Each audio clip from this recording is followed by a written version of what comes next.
How did COVID affect you personally? How did COVID affect me personally? I think it affected me kind of similar to a lot of people. At the time, I was in the middle of a stage play. We were in rehearsal. As a matter of fact, we didn't even get our first paycheck from the rehearsal yet. We had just started rehearsals, and I was scheduled to do a speaking engagement that I was preparing for when COVID hit. Then everything kind of froze and shut down, and we were hoping things would pick back up, but unfortunately, that wasn't the case. That didn't take place. Right. So, like a lot of folks, I was sitting waiting to see what was going to happen, to see what my next move was going to be.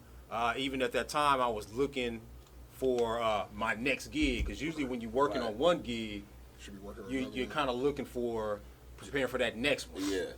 Gotcha. I was like a lot of people, sitting waiting in limbo to see what was going to happen.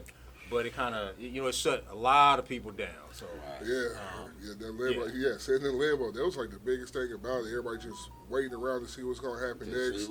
People getting affected by their jobs.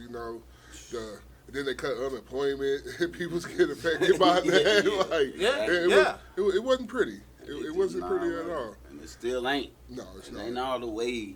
Yeah, it's not over yet, but we kind of getting to the clear. Everybody getting all those food stamps right now.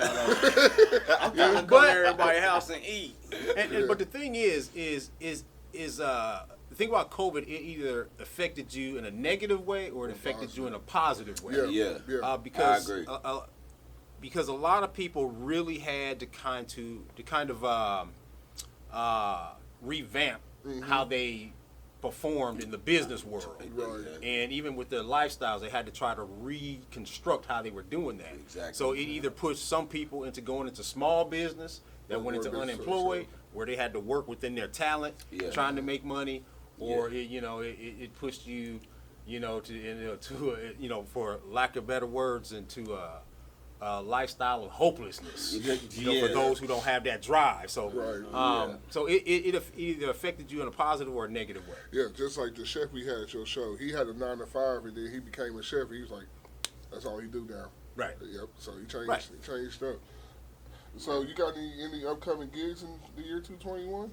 I just finished working with a gig with Kent Bernhardt. I don't know if you guys know who he is, but he's a local producer here. He's a writer and director here in Kansas City. So we're still working on some of the finishing aspects of his project. Has he made anything we might be familiar with? Street Runners. He did Street Runners. You probably can look that up. I think you probably have to look it up on Venmo.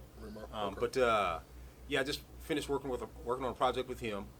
Right now, still kind of looking into future projects right now. Like I said, with COVID, what it's done is it has reconstructed how the acting world has kind of how the acting world is being delegated or processed. Like now, what you had to do as far as like going into auditioning into like a talent agency or a director studio or whatever, now they're accepting like audition video from home. So what they do, and they give you and they give you just a basic tutorial on how to shoot, the audition video, and you get your sides or pieces of your script that they want to hear you read, and then you record you do a self-recording, and you send that to the people that are auditioning for that particular role. So I know because you done plenty of auditions and all of that. But since this COVID thing and doing the audio thing, do that make it like harder? Like, no, it makes it a lot easier because see, before, like for example, you would go in and you'd have a table such as that long table there, and you have like 3 or 4 people sitting behind it. Right.